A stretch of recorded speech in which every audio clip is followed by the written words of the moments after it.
Hey everybody, welcome back, and thanks so much for checking out our channel.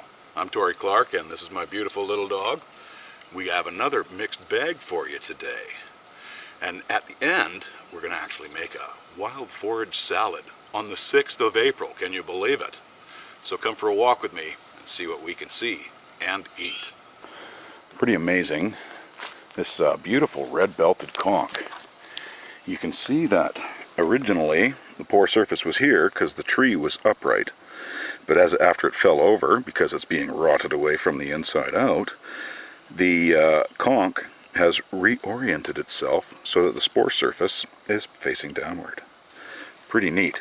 And also on this log we have another brown rot decayer, and this is the pink sherbet Leptoporus mollis. It's kind of covered in pollen right now, so it's kind of dusty. However, the weird thing about these ones is their closest relative is a white rot decayer, and they're in the Cereoporus genus. So very strange that these guys are actually a brown rot decayer, but we need them both. So, and they're just chowing down on this log all the way up. I love spring. So absolutely beautiful. Everything's coming out. Oh, somebody came out of the bush. Yeah. Alright. Let's carry on up this slope.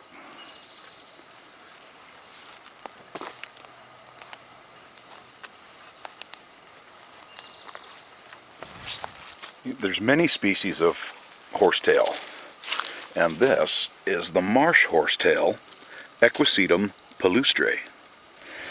These guys are really high in silicate, and you can actually even make a toothpaste out of it.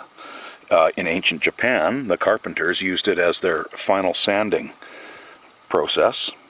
And in Germany, they called it Zinnkraut, which actually means tin herb, and they'd use it for polishing pewter and their cups and whatnot like that back in the day.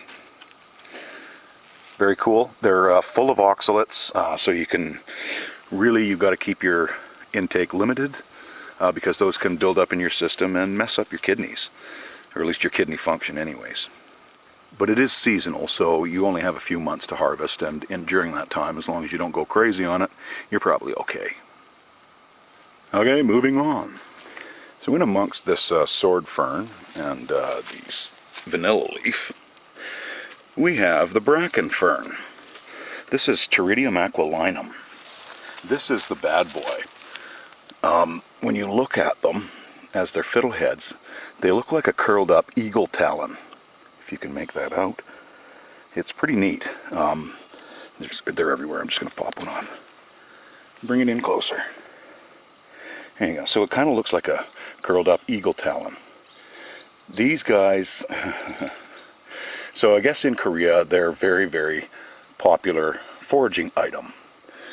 And they started to notice a high concentration of people coming into the hospital and being diagnosed with throat cancer. So these guys have tequilicide. These guys have tequilicide in them, which is a carcinogen. So, unless you're really like taking risks, avoid this one too. You can really tell it's spring when the bees are flying around like crazy. And the ants come out of hibernation. Oh, the insanity.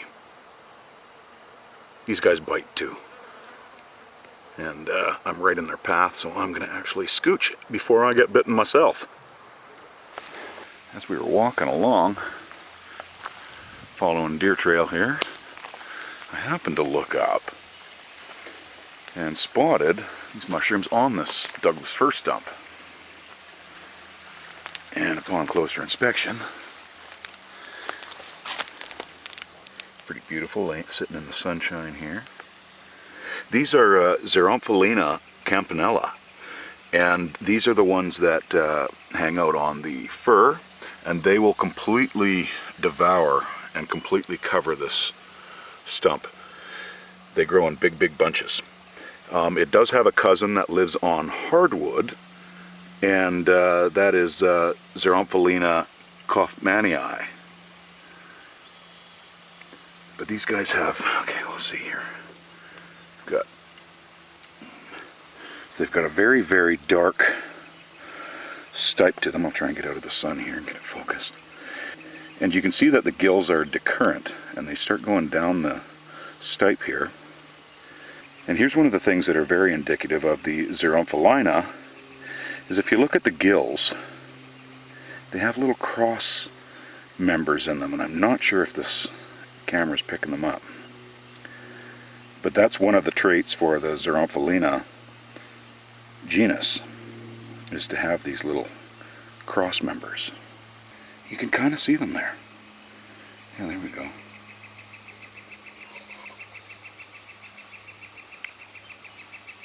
Beautiful. They're inedible, and so don't bother harvesting, even though they come in. I don't know that they're toxic. I don't think they are, but they're classified as non-edible. They have a white spore print, and doing their thing in the forest. They say that if you're going through hell, keep going, because you never know what's over the next rise. And it's same with foraging or looking for wild plants. Coming right over this little rise here, we've got the fawn lilies, Erythronium organum. We'll get you in for a closer look. There we are. Look at these beautiful things. So delicate. Now the leaves, you can see that they're mottled, and these are phosphorus deposits, and their bulbs are edible. But they're just so beautiful. I just don't want to harvest them, you know. So I'm just going to let them keep doing their thing out here. But yeah, just absolutely gorgeous. So here's a little something you might not have known about the Douglas fir. These are our pioneer trees of the Pacific Northwest, but they have, funnily enough, a flowering cycle, sort of. These are the precursors to the cones, and they're very, very tender and delicate. You could make tea out of them. They're very lovely. And I don't know if you can see in between them, there's some spider webs, and the pollen from these right here, not particularly necessarily from this tree, but from another one, because this is one of the mother trees, has pollinated these. And as with most flowers, their precursor to their seed is their flower pod. And then right out of the center, and I really can't tell if you can see this or not, is where the new meristematic growth of the branches comes out. So pretty neat, all of this in one package. So you got your pollen, which it was a really big pollen year, and there's yellow everywhere, like the cars have been covered in pollen and whatnot. So yeah, these will become the cones, which in the end, as I have one in my pocket, will end up looking like that. So here's another neat thing about the Doug firs, is they only make their cones certain times, and they'll go a few years sometimes without it. It all depends on how many of the cones have actually fallen out of the tree, or the squirrels have come and taken the seeds and everything like that.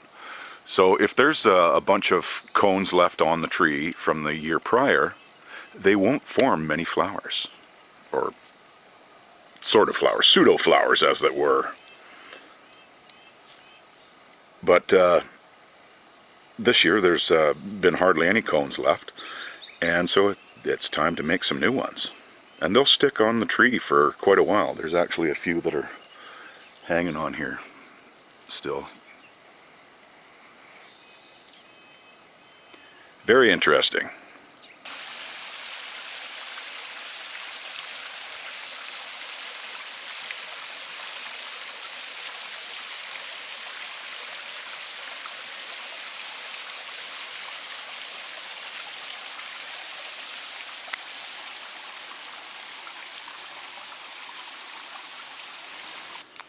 Now I know I've shown you the blue-green cap mycelium on logs before, and this is it right here, Chlorosoboria aruginacens, but I didn't give you an example of what it looks like inside.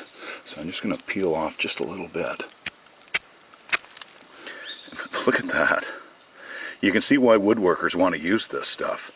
Now this piece is getting a little degraded, but still, more natural beauty. How you doing, baby girl? Where you going? Hey, show us your beautiful face. There it is.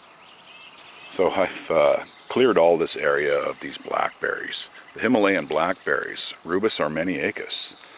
And, you know, they are so prolific. They just keep growing back. You know, it's crazy. At this stage, they're meristematic growth. You can eat this. It's actually quite tasty. However, it sucks the moisture right out of your mouth. So I have a tendency to make it into tea and add a little bit of honey, and that just makes it all that much better. So we've been talking about brown and white rot decayers, and I want to give you some examples of what they actually do. So this is a stump that's rotted away by the mycelium of one of the mushrooms. And obviously it was attacked by the brown rot decayers because you end up, the brown rot decayers eat cellulose and they leave the lignin. And the lignin oxidizes and it turns this red color. And it turns into these like little cubes of material. And like I say, lignin. And they leave like a very, very strange skeleton, as it were, of the actual stump. And then all the rest of this stuff just comes away and falls apart and rots. And actually you can see a little bit of mycelium in there still doing its thing. Now I'll give you an example of a white rot decayer, or what the white rot decayers do. And like here's a perfect example. The white rot decayers eat the lignin and to some extent the cellulose. And this is the kind of material that's left over. It's mostly cellulose, but they'll, between the two of them, they will chow down on logs and break them down into the point where, you know, moss will start to cover them and the bugs will start getting in there and doing their job. And eventually it'll turn into dirt to grow more things like more mushrooms or other trees. Paying it forward. That's what nature does. So in the last video of A Closer Walk with me, we did the dwarf Oregon grape. This is the taller version, and it's all in bloom right now. This is Berberis aquifolium, originally in the Mahonia genus, and they changed it because it had berberine in its system, which is related to the barberry, which a lot of people have in their gardens. I have 3 of them actually. These flowers smell so good, and they're so great in an infused drink.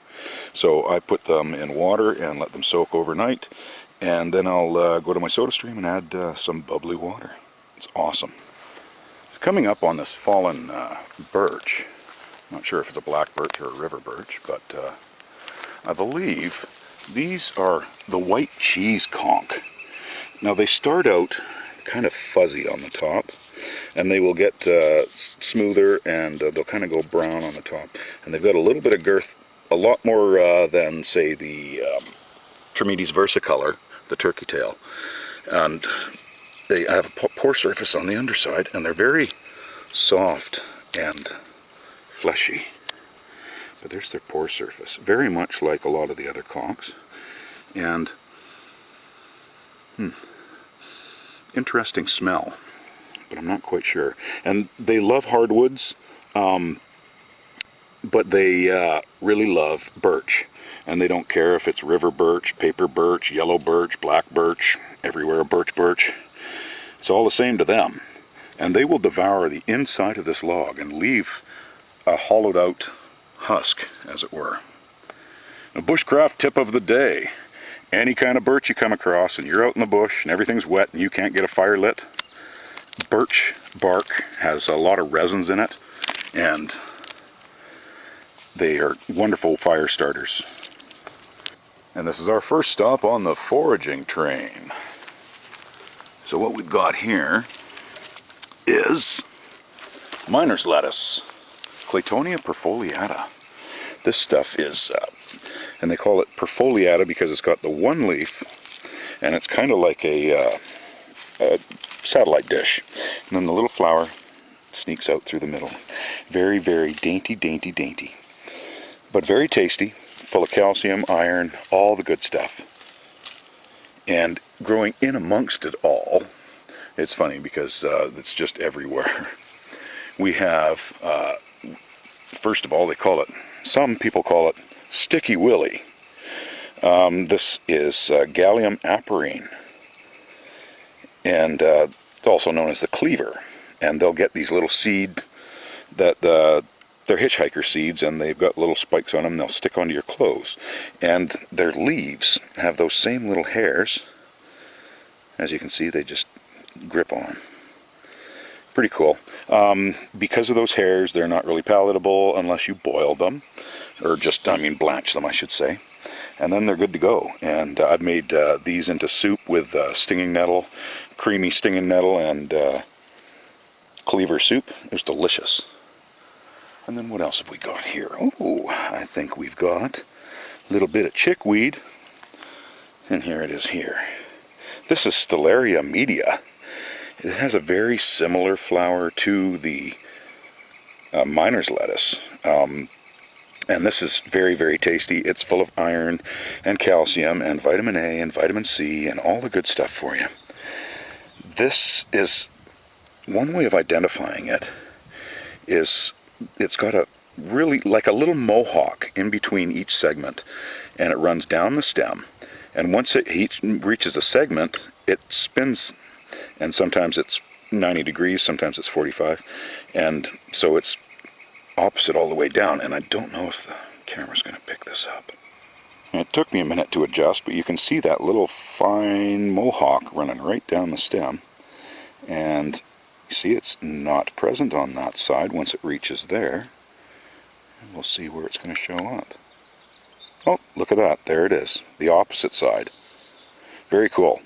So this is going into our basket along with the Claytonia. And we'll see what else we can find along the way. And what wild foraged salad would be complete without the common dandelion, Taraxacum officinale? You know, I know everybody calls them a weed, but they're just so good for you. They're loaded with polyphenols, which are a good cancer deterrent, as they say, anyways. And the heads, the flowers, actually have 115 times more polyphenols in them than the rest of the plant. Now, the young leaves are quite tasty, actually. They have a slight little bit of bitterness from their latex that's in here. You can see it kind of coming out. And it's so if you grab the younger ones, you're okay. The leaves are lobed and kind of spiked. And you can actually take the root of these guys, roast them, and grind them up and make a coffee alternative. And there's no caffeine in them, but it's if you have nothing, or you're out in the bush and you have nothing, it's really handy.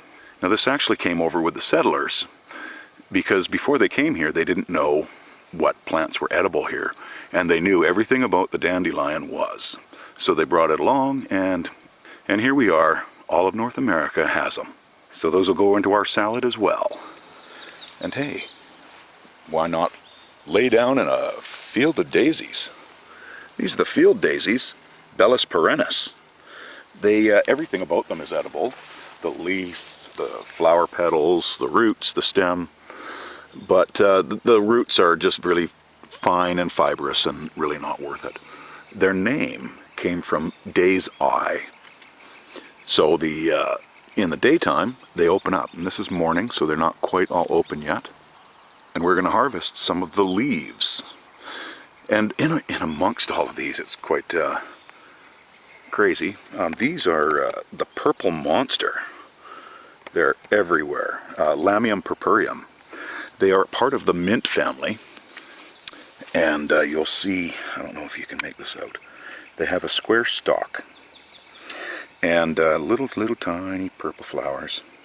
They're antifungal, antimicrobial, antioxidant. They're just really good for you. Their leaves are a little fuzzy, so they're not quite as palatable. But if you have a wound, chew it up and make a spit poultice and put it on there, and it's an astringent, so it'll help heal it, suck it up, and make it all better. Here we are. We're slowly getting up there. A couple more items to forage and we're good to go. This is one of my favorite wild foraged plants. This is the sheep sorrel, Rumex acetosella. You can see that they've always got these two little lobes on the bottom of their leaf. They have a distinct flavor very much like rhubarb, and it's really nice to throw in a salad. I remember when I was a kid, when my mom was gardening and stuff, she said, "Oh, eat the sourweed." So I try it and I'm like, "Ooh, I like that." And, 54 now, and I still like it. So these are going in the salad too. Now I've already got enough species in my salad that I don't need to add any more. But this is the other miner's lettuce, the Siberian miner's lettuce, Claytonia siberica. And you can see that they've got 2 leaves instead of the one satellite dish that goes around the flower. And the flowers are very similar too. But you'll notice that the Siberian normally comes in a few weeks later, and this is odd to see this right now. And I find it's a little tastier, honestly, or at least I like the flavor of it more. But not that the other isn't good. So, yeah, I'm just going to maybe blow off the pollen off this guy and maybe have a little snack on the trail. But it's not going to go into the salad. Alright, so for our dressing, I cheated a little bit, but they're still wild. I froze a bunch of blackberries last year, a little bit underripe, but we're going to make these into a vinaigrette. So we're just going to add 1:1 of olive oil and apple cider vinegar. Bragg's great stuff.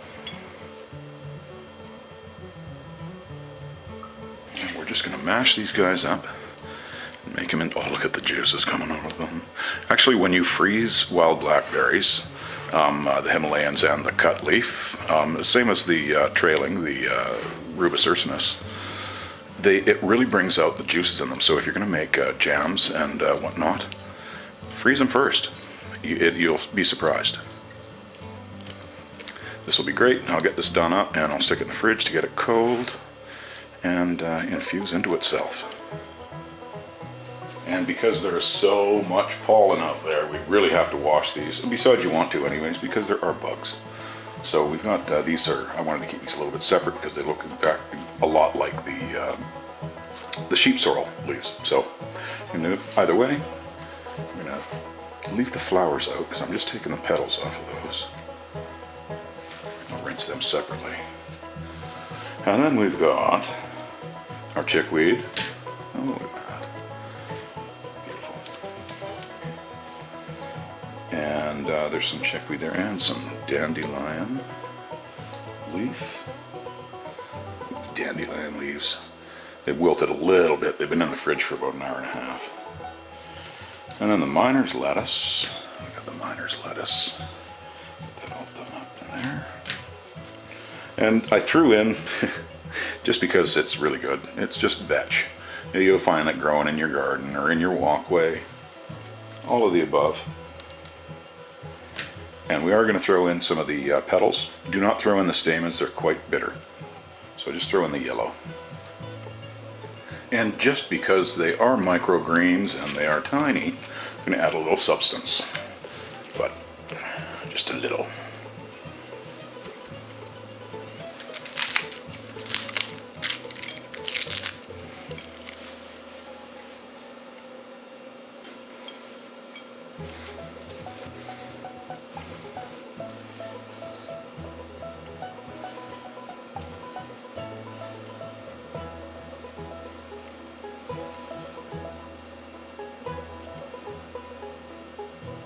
How pretty that is. And now we'll just add the vinaigrette. I'm going to actually strain it because there's a lot of seeds in the blackberries there.